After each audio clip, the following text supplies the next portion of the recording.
right, thank you for staying with the State of the Nation. We talk about the state of graft in Parliament, and my guests are still with me. Honorable Cleophas Malala, Deputy Party Leader, DCP, is joining us online. Dr. Kuro Court, Party Leader, Third Way Alliance, is here with us. Honorable Samson Cherargei, Senator for Nandi, is with us, and Honorable Mark Nyamita, Member of Parliament for Uriri, as well. Keep your views coming at Trevor Mbija at Citizen TV Kenya. Use the hashtag Citizen DayBreak.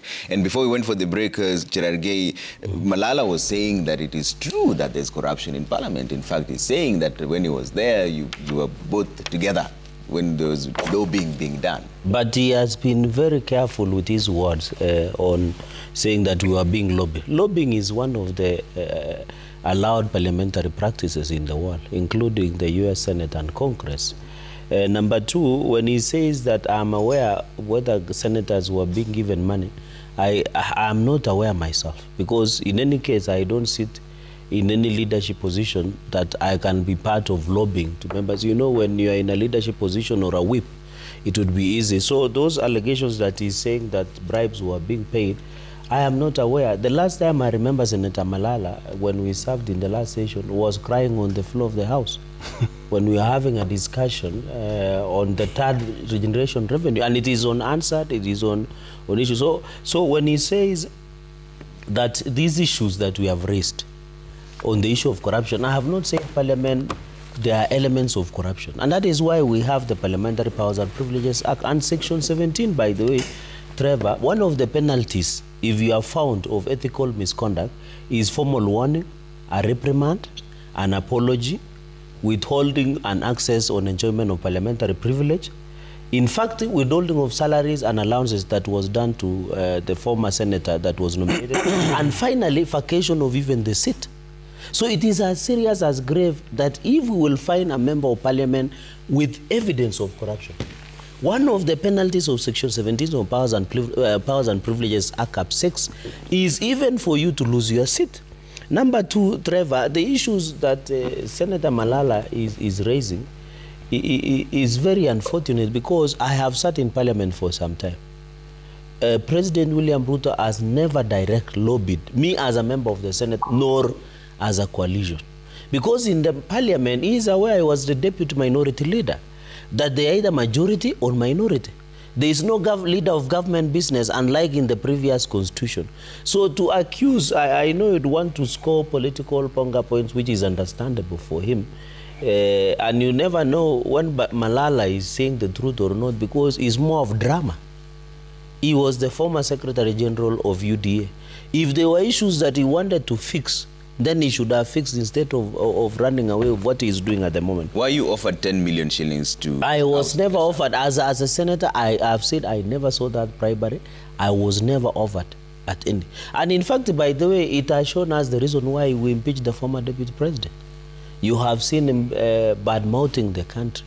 You have seen him promoting negative ethnicity in this country. So as time goes by, people will understand the reason Parliament was able to remove the former deputy president. Finally, on the issue of Matt, because he has asked me directly, the multi-agency team, by the by the way, let us be very factual. You know, some people suffer from insomnia. In the last session, when I was the chair jailer, I used to meet this team, Matt. It had been established by President Uhuru Kenyatta. It was being chaired by Attorney General Kihara Kariukin then, and a number of these stakeholders. I was the chair jailer. I made them. It is unanswered. By the way, when you see the presidential proclamation on multi-agency against the fight of corruption, one of the objectives is basically on advisory. It is not on the real investigation and prosecution of corruption in this country. Because if you read the objectives, one of them is on the issue of policy, the issue of resource, the issue of sharing of information. There is nowhere, and I agree, DPP is not supposed to be directed by anybody, as I think Article 169. Yeah. EACC under Article 79 is not to be directed by anybody. So when the president formed this multi-agency team, it was to try and have a coordinated fight against corruption. Finally, I had the former Prime Minister, and you saw me laughing in Homa Bay. I know it's your neighboring county. Because when the former Prime Minister said that Senate does not oversight counties, I laughed. I thought it was a bad joke. If you saw, and I am happy Citizen did focus on me, I was just laughing. Because under Article 96, and allow me to read this 4, by the way, for the benefit of Kenyans, because we have obligation when we appear before you are sure, Trevor, we must tell the country the truth. Under Article 96 on the role of the Senate, sub Article 3, it says the Senate determines the allocation of national revenue through division of revenue among counties as provided for in Article 217 and exercises oversight over national revenue allocated to the county governments. Article 249(3). It says the parliament determines allocation and appropriation to independent offices. So it means under Article 96, unless the former prime minister will go ahead and amend the constitution, it will remain that the role, and by the way, my senior is here, the Supreme Court determine the role of us by saying primary oversight is done by the county assemblies, secondary oversight is done by parliament. You remember the Oparanya case? The Oparanya declined to appear between 2013 up to almost 2016. He went to court, the courts told him you must appear before the Senate. What am I saying in a nutshell? That the role of oversight is domicile and remains with the parliament. By the way, I have a different view on the MCAs, and I want to call upon my brother Mark. The MCAs are leaders also. The first line of defense of devolution at Mashinani are the MCAs. Even if the problems MCAs face and that is why I've been the biggest problem. Let me say two things on MCAs. One, I want to thank the president because last week in Homa Bay, he signed financial autonomy to the MCAs so that they don't rely for governor for their own expenses. Number two, we must give the MCAs ability and capacity. It's not only about education. By the way, how can you pay an MCA 86,000 and pay CEC 400,000? How can you pay a governor 1.2 million? By the way, are you aware that we are being paid, I think, 3/3 of what the president is being paid? President is paid 1.2 million. Members of parliament are paid up to between 500 to 700,000. So we must have a proper remuneration and salaries and allowances to the MCAs so that you attract the best of the best so that they can be able to oversight. So by the way, and I take a great exception, I saw the majority whip trying to demean the MCAs. That is not the way to protect devolution. Devolution is not about the governor or the MCAs. Devolution is about Kenyans. And that is why I want to tell Senator Malala, or the former senator, I know the reason he's in DCP is for political survival. He won a nomination. So he should just sell his agenda without respecting all of us. But we could still say the same thing about you. The reason you are in India is because of political survival. No, but I'm elected. I'm not on a nomination. You still want to survive? No, I believe in the ideology of the UDA. Hold on for a second. Now, Mark, you know, Senator Malala is claiming that there is a reason behind this and there is graft in the House, except the president is doing this now because it's unsustainable. You had mentioned that you're reading something sinister, like an attempt to kill CDF. What do you think is the president's motive behind this renewed fight against corruption and the focus specifically on the House? Let me say first that I think where the president sits, let's be honest, there's corruption all over. And the president maybe is a bit frustrated in terms of the fight against corruption.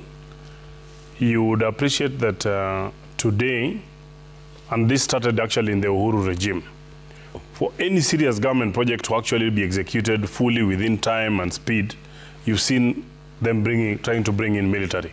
Because, you know, military, you know, then they are forced to actually, they are very disciplined and their speed of execution is quick and they're sometimes within budget. It is because of frustrations elsewhere. You've seen very many government initiatives actually being frustrated. Like now, for example, the implementation of SHA. We have had hospitals that are rogue. We have had people complaining. There have been issues. You've seen we have had rogue contractors. And I see a president who is a bit frustrated in the fight against corruption because at each and every level, there are hiccups. And even the formation of the multi-agency team, not anything new. For me, of course, because you see institutions like EACC, ODPP are really independent. And the president cannot even direct them on exactly what to do because the law protects them. But, you know, from where he sits is, I want to lead this thing from the front. He's trying to essentially do that. But from the president, then other enemies of devolved funds, including CDF, now have joined the fray to try and condemn parliament wholesome. And when Malala speaks about lobbying, lobbying happens. For example, by that time, we didn't attend that PG. But when, for example, SHA was actually being introduced and the new laws were actually brought into, were being proposed to Parliament, people went to retreat. Because when the executive proposes something, it is up to them to actually ensure that members of Parliament understand what exactly they are trying to achieve. Were you given any money during this? No, we were not. But we went for a retreat. Itself was a treat, right? No, it was paid by Parliament. It was paid by Parliament. It's paid by Parliament. It was paid by Parliament. Yes, we got an allowance, but it was paid by Parliament because it's part of my work. So when you go for a retreat, then you're actually being told, this is exactly what is going to cure. It gives you an opportunity and adequate time to critique whatever proposal, legislative proposal are actually before the House. And that is actually a practice that happens all across. Yeah. Not only from the executive, including things that are touching on different sectors. If it's something around manufacturing, during public participation, an industry can say, okay, guys, when you call us before you'll only have 2 hours, we'll not. We are proposing to host you guys for a retreat. Yeah. And we are very careful. If, for example, you want to change something in the manufacturing sector, or even in the telecom sector, and the telecommunication industry decides that we want to take the members of Parliament through what the implications of whatever legislation they're going to pass, and they call you for a retreat. Yeah. Such retreats, the members of Parliament who go is actually paid by Parliament. Okay. We do not allow the industry to actually pay for you. But some of your own members say that the government brought in bills, SHA, the finance bill, the housing bill. I think, yeah. No. The executives. I think let's contextualize. I've seen that thing going around, and I've even had my good friend Senator Malala, former Senator Malala, speak to it. When I think one of my colleagues said that, you brought a SHA, we passed it for you. I think the context is that it was a government-sponsored bill that was actually brought to the floor of the House, and it was passed. So when they say for you, it's not for the president. It is an executive, it is a proposal that actually came from the executive to the House, and we passed it. So, I've seen people trying to twist this thing and trying to say, oh, we passed it for Ruto, we passed it for William Ruto. For the country. No, it's for the country. So what he said is that legislative... On whose interest? No, the executive. Because it's not Ruto. Of Kenya. Actually, the bill in itself... That's where the corruption kicks in. No, listen, my good friend. When the president proposes health amendment laws through the executive, it goes through cabinet, it is passed, it is actually brought in by leader of majority to the floor of the House. Correct. On behalf of the executive. And we debate. And we debate it. And we pass it. Yeah. And we say the executive has proposed. Because the government of the day has their own manifesto, they have their own agenda. To enable their agenda, there is legislative intervention that is actually required, and they will bring their proposal. We will debate it and pass it. But we were not passing it for William Ruto.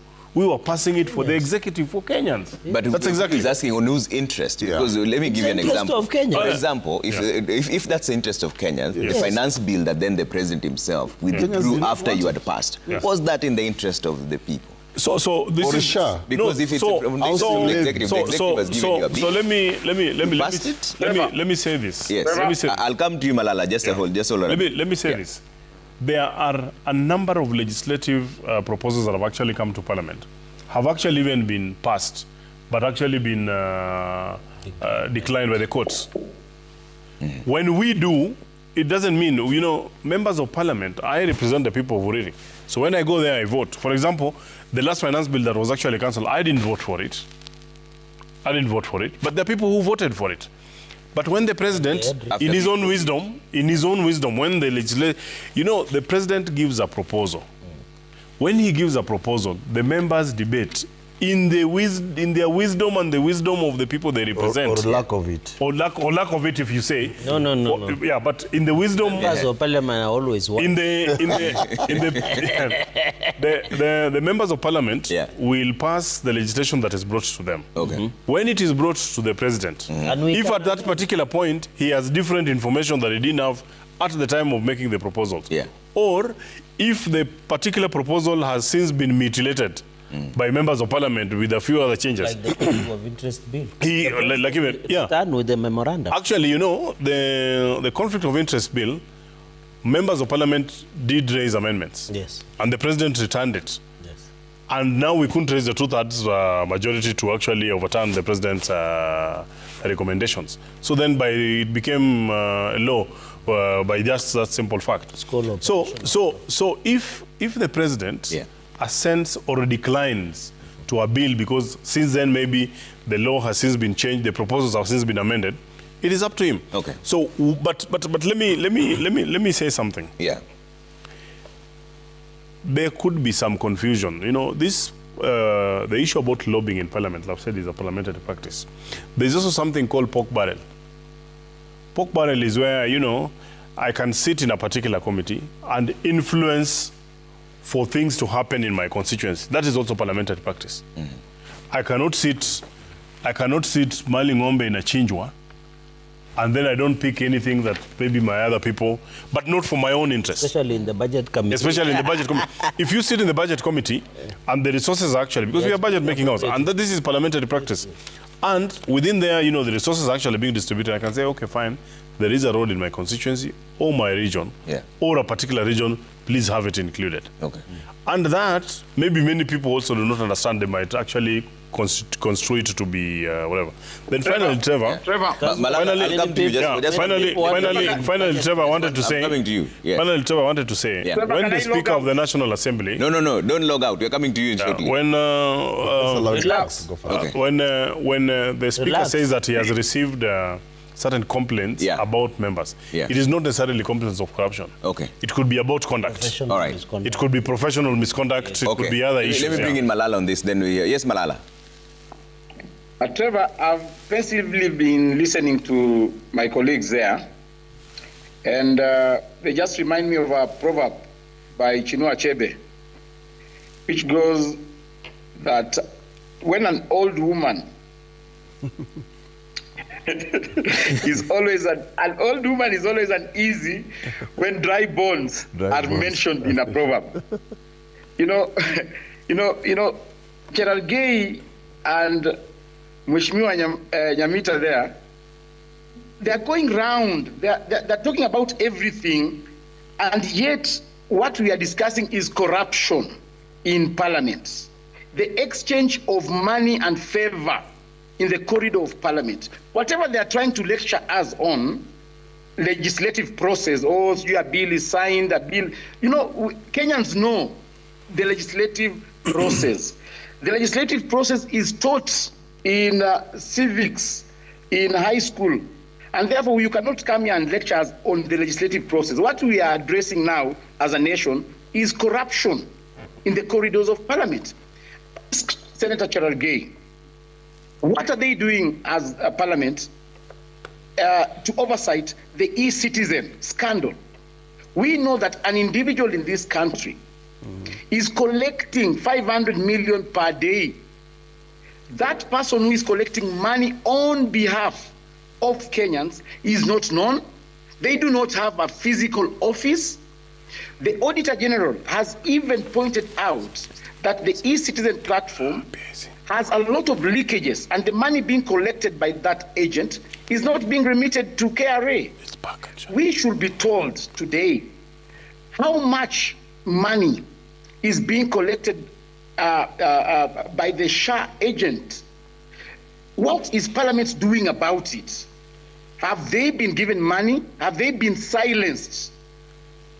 What is government doing about the summons they gave to the Inspector General to come and explain his role in the death and the death of innocent Kenyans in police cells? But how is that what have they done? So basically, what I'm telling you is that the president has already studied the psychology of Parliament. They are very sure that even if the president pursues them on an issue, they must be paid. Even the parliamentary group meeting that they attended the other day, the president lectured them, but after the lecture, they were still given allowance. What was that money meant for? I have been the Secretary General. I have been the Secretary General, and Chargay, I have been the Secretary General of UDA. We are aware. I've been the one calling you up for parliamentary group meetings. I know how you are facilitated when you come out of But you were State never House. given, and the leadership case. So did you give out some money, Malala? Yes. Did you give out money?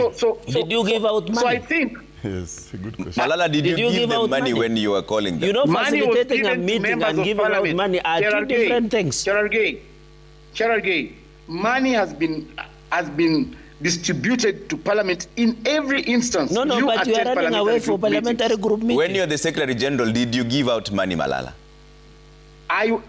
The State House controller was giving out money to members of Parliament. Cherargei knows that. No, but in KCP leadership, we were was he never given money. complicit? So, yeah, Senator Malala, were you... No, if you say the State House controller was giving out money... Trevor, I speak with a lot of certainty that but when he's making allegations, members of Parliament allegations. attend parliamentary group meetings at State House. No, you cannot allow Malala, you know, he's dramatizing everything. Let him finish. Malala, so you are saying that you gave the members of Parliament money. Is that a confirmation that you're making here? I have been the one inviting members of Parliament as the Secretary General to parliamentary group meetings. Yes. Did you give money? Did you give them money in those meetings? State House has been giving them money. I witnessed. No, we are not talking about State House giving them money. What was that money meant for? Was it an allowance? And even Trevor, I was in parliamentary group on Monday. Yes. We were never given any. Hold on one second. Let Malala finish. And the meeting was not in State House. Let Malala finish. It was in KCP leadership. He was there, you were both there, you're saying the same The different meeting was things not even in State. Malala, you're saying the members of Parliament were given money and you witnessed it. I witnessed in several instances where members of Parliament demanded for money. Second, why were you quiet? Yes. Second, why were you quiet then? Because he was busy. Yes, go ahead, Malala. Senator Cherargei, your colleague seated right beside you knows that when they go for empowerment programs, they are given 300,000 to contribute, but most often MPs deduct 200,000 for convenience and contribute 100,000 shillings. I have seen Nyamita in empowerment programs given money by Farouk. But you've seen me, you know, no, Trevor, I think you can Trevor, it's important. You cannot Malala to go wrong. You're all here, so you'll respond. He's going wrong. Order. Okay, hold on. Senator Malala, by the way, is going wrong. It's a direct accusation. You will all respond. No, you cannot make wild allegations on a national television. Yes, just 1 minute, Malala. I want to substantiate. Yes. Allow me to substantiate. Yes. Allow me to substantiate. Yes. Trevor, we all know the process of withdrawing money from banks. Where do we get millions of shillings every weekend to give out in empowerment programs? We've seen the Deputy President dishing out almost 20 million shillings in one function. That money is being distributed by members of Parliament. He has confused us. He was saying 300,000 is being given. Okay. Now let me about the deputy president. All right, Malala. All right, I'll come back to you. But you didn't allow Malala to run rogue. Those are, let's say, direct accusations to you. Empowerment programs. Let's hear what Cherargei, calm down. You know, Malala is reminding us of Chinua Achebe. So where do we get the money? Malala is reminding us of Chinua Achebe. Yes. And there's also a phrase in Things Fall Apart where he says that a toad does not run in broad daylight for no reason at all.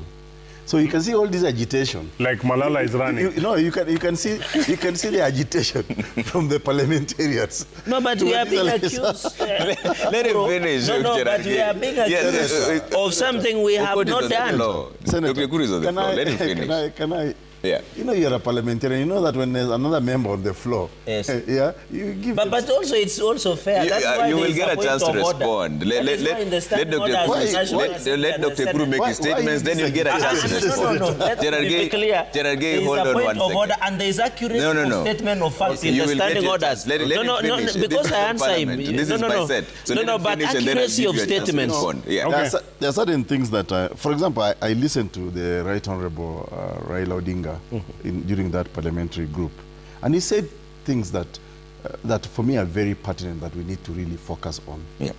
Especially in the context of this corruption, that members of parliament have failed in their legislative duty, in their duty as representatives, legislative, and oversighting government. The focus is now on personal interest. So what Cherargei is not telling Kenyans is that the lobbying as defined in the context of Kenya is actually handouts. And there's already evidence or confession from members of parliament that actually they're being bribed. Koimburi said it as a member of parliament, even though he withdrew it thereafter. But I think for me, what the president said, President William Ruto said, I think for the first time, I think he was very honest in saying that, you know, talking about corruption. But I don't agree with him when he creates this multi-agency team. In fact, this team needs to be disbanded. He needs to, there's nothing that stops the president, by the way, from meeting with EACC, DPP, and even DCI, and telling them, listen, we have a problem in the country. After all, is he not the appointing authority? It doesn't mean that he has to control them. He can actually meet up with them and tell them, listen, there's an outcry in the country. At the end of the day, the buck stops with me as the president. Nothing stops him from meeting EACC. So this thing of saying that people are misconstruing the constitution. This is that the president meeting, for example, even the CJ, even the judiciary, and tell them we have a concern, we have a problem in the country. It does not mean he's directing them to do what he wants. It's just to raise concern as the president of the Republic of Kenya. And you see, there are things that members of parliament here are not telling Kenyans. For example, on bursaries. Why should bursaries go to members of parliament only for them to return again to the institution? But I also blame the national government. Why not pay this money directly to the schools? To the schools, those institutions, so that then we can enjoy free. Allow the MPs to just oversight education, and then allow the MP to just oversight government. And that's why Raila, I think, was very right in saying we have failed in our oversight responsibility. Secondly, Senator Cherargei is not confessing here that even they have cajoled Parliament to provide in the current budget what is called oversight fund for senators. That is corruption. You know, because this is money that, you know, when they say the oversight, I know you read Article 96 so eloquently, you know, but the oversight fund, which is in the current, you know, financial budget, was passed by members of, by Mark here, so that now the members of parliament, senators, can actually be comfortable so they don't sumbua them. The MP. So for example, give me a chance to respond to both. And Cherargei, I disagree with you. Regarding Gachagua, and I'm not holding any brief for him, he's not bad-mouthing the country.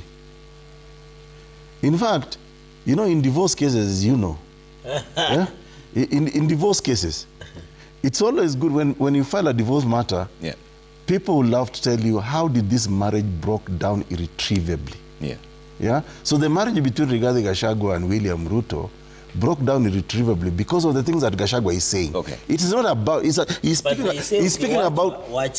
about the other spouse. That this is why this spouse, this marriage is not working. It's not working. Let me hear what now you can respond to Malala. And also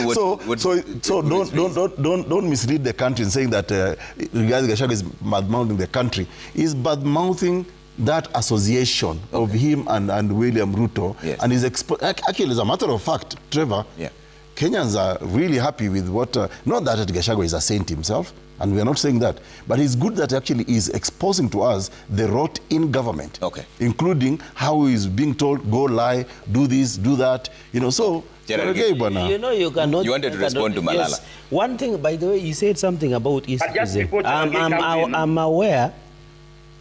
Can you control Senator Malala? Malala, you are the moderator of this show. Then I'll come to you. One, I want to own issue of e-citizens investigation. The National Assembly Public Accounts Committee is investigating the matter. So let's allow the committee to make recommendations. And then you can invite us. We are not going anywhere. On the issue of Albert Ojwang and extrajudicial killings and enforced disappearance, the National Assembly Security Committee is investigating the matter. Senator Malala knows the procedure of Parliament. You must allow the procedure to happen. Even in instances, my brother has said, whenever a law, you know, lobbying is a parliamentary practice. that is allowed by law. All stakeholders. But in the Kenyan context... No, it's not about Kenyan context. Can you reign on Okuro Court? You were given some money. No, that is why I'm saying I've been the chair of JLAC. You know, I have an advantage. I have chaired JLAC. I have been the vice chair of Senate County Public Accounts Committee. As a vice chair and the chair and a member of public accounts and a member of parliament, I have never, as a person, as the Senate, I have never received any impeachment. Did you have a member called the welfare chairman? No, but you know, every organization has welfare. That's the one. Even if when you have a problem in any organization... That member is the one that the president will say. But that is what we want to know who that member is. But don't misuse the word, because welfare is whenever, even in parliament, when people face problems, you have lost someone, you are facing... As colleagues, we have an obligation to assist you. Even here in these Royal Media Services. So it is not, that is why I'm saying, let us allow the president also to give us further evidence and adduce evidence. And the speaker yesterday said, any person with any evidence that is accusing Senate or members of National Assembly, and I remember even your speaker said that they are willing to get that information. On the issue of the role of Parliament, I agree. And that is why you fight, many members of National Assembly fight to be members of budget. Because that is where the appropriate budget, that's the role of that's where corruption starts. And no, it's not, and that is why I'm saying, as members of parliament, we have so much power in this constitution. And I'm challenging my colleagues in parliament that we need now to exercise, because in the past there have been even allegations of budgeted corruption. There have been allegations that we lose 2 billion per month. But that is why I'm challenging under Article 79 of the constitution. We now need to call upon the accountability mechanisms like EACC. By the way, let me correct this in 30 seconds.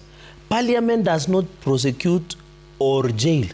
Our law is to recommend. I want to ask Ekuro Court and other Kenyans. They should be asking Senate, how many recommendations has you made a public accounts committee for some governors to be prosecuted? Governors are becoming overnight billionaires. They are building houses in Karen. I'm aware of 15 governors. They are buying flats all the way up to Malindi.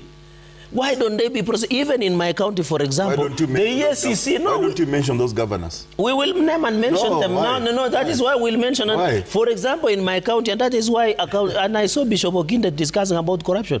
He should tell us, for example, in Nandi last year, 1 year ago, they came with rat matters, took away computers, over payroll scandal. You know, Nandi spends 3.98 billion on staff wage bill. They have never arrested anybody. Here in Nairobi, we have made recommendation on the investigation of the pending bills on legal of where a law firm is owing 2 billion Kenya shillings. We have made many recommendations at Public Accounts Committee. Have you filed a complaint before DCI as a lawyer? No, how can I file when I have the role? You know, when the House comes with the report, and after this I'll take a Kuro Court. Let me finish. 30 seconds. Kuro Court, I will take it through parliamentary practice. If we have adopted and made recommendations, even in the National Assembly, that is where our role ends. All right, Mark, you are Malala, especially during this empowerment. Malala, let Mark respond. So, Senator Malala, my good friend, who we joined parliament with last time, knows very well that even between me and him, we used to support each other in fundraisers in the last parliament. In fact, the first person who came and fundraised for my church was actually Senator Malala. I did participate. What you see, members of parliament, is that Senator Cherargei will invite me to his place. I will go and give 100,000 or 200,000. I will invite him to come. So if I have $1 million shillings, for example, if I am targeting to raise about 4 million shillings for my church, then I decide, okay, Okuro Court, you, Trevor, and things like that. I will come around for your events. I'll give 50, 100,000, 50, 100,000. The day I have my own event, I invite all of you. You come and raise for me the money. So it's normally a merry-go-round. So when Senator Malala says that I've been given 300,000, that's a very serious allegation. In fact, you know, Senator Malala knows me very well. He knows that I cannot take 300,000 to run around. I used to spend that money even in fundraising, even for him. He has even also given me similar money. Who was giving him money that particular time? So I just want to say that the Empowerment Forums has created a bigger merry-go-round team for members of parliament. Because you see, I have, for example, now attended almost about 18 empowerment forums. And they're for my colleagues. Those 18 colleagues of mine also owe me a visit. So now I am planning my own. Then I will invite the 18 of them and maybe a few others. That's 1.8. When they come, I will get some will give me 200,000, whatever. I can raise 3 million. If at that time I also have raised some money of mine, Yes. then you will hear maybe in a church I've given out a total of 5 million shillings, but it's from my colleagues. It's not from corruption. Okay. So the issue of merry-go-round, as to the source of money for each and every individual who attends those empowerment, that is for him to ask. Me, I can only talk about. That's why you will never see me give 10 million, because I can afford it. But I can afford 200,000, I can afford 300,000, that I can give on an ongoing basis. Okay. So that is just to clarify. And we have done that with Malala, even in the last whatever. On my colleague Koimburi, I mean, any Kenyan who wants to take, and with all due respect to my colleague, Koimburi serious, is really a joke. Yes. And I think Malala, Malala, you know, is a script writer. Even today we want to see the script. Let's not belittle what they said. It's a truth. It's a truth. Yes, he's a script writer. Just listen to me. Listen to me. It's a fact that he's a script writer. Just hear me out. I'm just trying to say it. Koimburi himself, I can tell you, Koimburi himself not only spoke about the 2 million shillings. In Parliament, and I am saying it here, Koimburi in Parliament told us that how he even got himself elected. That occasionally he would go into a rally, have people and tell them, I'm going to give you money, and people queue. Then he also organizes goons to abduct him in that very whatever. Recently, he actually abducted himself. Correct. Okay. Koimburi abducted himself. But then the issue of the welfare, the issue of the welfare, the issue of the welfare. I think when the president did mention it, I think the person who actually maybe gave the president a brief about the welfare chair in committees must have really misguided him. Even members of parliament, actually, let me tell you, unknown to many people, members of parliament face a lot of problems. And what problem? Let me explain to you. Very briefly. Yes. Today, even when I am broke, if I ask my good lawyer friend here, I tell him, Ekuru, as we are walking out, I tell him, why don't you give me even 500,000? I have a few things in Menifinya Kidogo. He says, but you members of parliament have a lot of money. But if I speak to Cherargei, he will understand me. Yes. When we are bereaved, and I'll provide. Where do you take your salary? Yes, no. It's closer. When we are bereaved, will answer that. When we are bereaved, or when we have also a few other challenges, we speak to our friends. So when you are in a committee, the family that you have when you get elected is actually your colleagues in parliament. Correct. And even the closer family, your nucleus family, become the members of the committee. Okay. Yes. So when a welfare chair is actually put in there, is that maybe when I have a sick person, when I also have something that I've lost somebody, that welfare person, will coordinate. In fact, in parliament, overall parliament, we have even designated, we have overall welfare people, we have designated people who collect money on behalf. And every other time in our WhatsApp groups, those are the people who collect money. It is there. So the welfare is not that is a person who is going around collecting money from... That's fair enough. Let me bring Malala now. Malala. But finally, if you allow me, on the issue of the president, you know, when we speak, you know, we shouldn't speak from both sides of our mouths. EACC, the Office of DPP, and the judiciary, these are all independent institutions. When they fail to do their work, we should also not blame the president. Correct. Because when the president is saying, bring them together, we're saying, no, why are you trying to interfere with the independence of these institutions? Yes. When the parliament recommends that investigations or, you know, prosecution should happen against my good friend Ekuru Court because he's holding a public office and has stolen money, the onus is on the DPP himself, the EACC, to actually move with speed. But when they fail, you shouldn't come back and start blaming parliament. Doesn't stop the president from actually raising it as a concern for the country. No, we are not saying. No, but you are saying they are independent. The right institution. Hold on, let me they don't do their job. And Malala, the DCP party leader is coming back today. What time is he coming back? And I can see here on the Standard, he's been termed as a thorn in the flesh. Where? Who cares? Malala?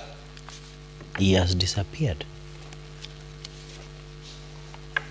Malala, I think we're having a challenge with Malala. Then we'll go back to him.